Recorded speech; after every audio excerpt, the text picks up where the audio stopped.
Mon coup de cœur, un de mes auteurs préférés, c'est-à-dire le maître de la ligne claire, celui qui a réinventé la ligne tiers dans les années 80, c'est-à-dire Joe Swart, qui est vraiment le descendant direct d'Hergé.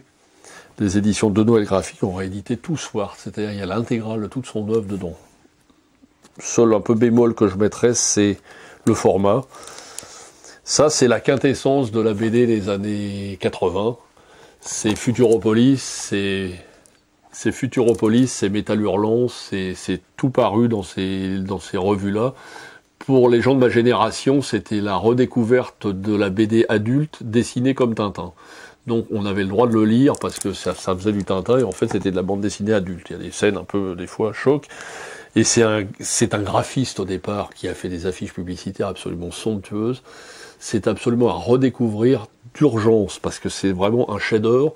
Ça fait partie des livres qu'il faut avoir dans une BD-tech idéale parce que c'est vraiment un des très très grands monsieur des années 80. C'est celui qui a fait les beaux jours de l'Écho des Savanes, de Métal Hurlant, de toutes ces BD mythiques qui sont maintenant devenues cultes, qui étaient mon quotidien quand j'étais jeune. C'est vraiment absolument indispensable. Ça s'appelle Tout Swart, Joe Swart, qui est un néerlandais. Et c'est aux éditions de Noël Graphique. Vraiment, ça, c'est top, parce qu'à mon avis, il ne doit pas y avoir un gros tirage, donc précipitez-vous, parce que c'est vraiment...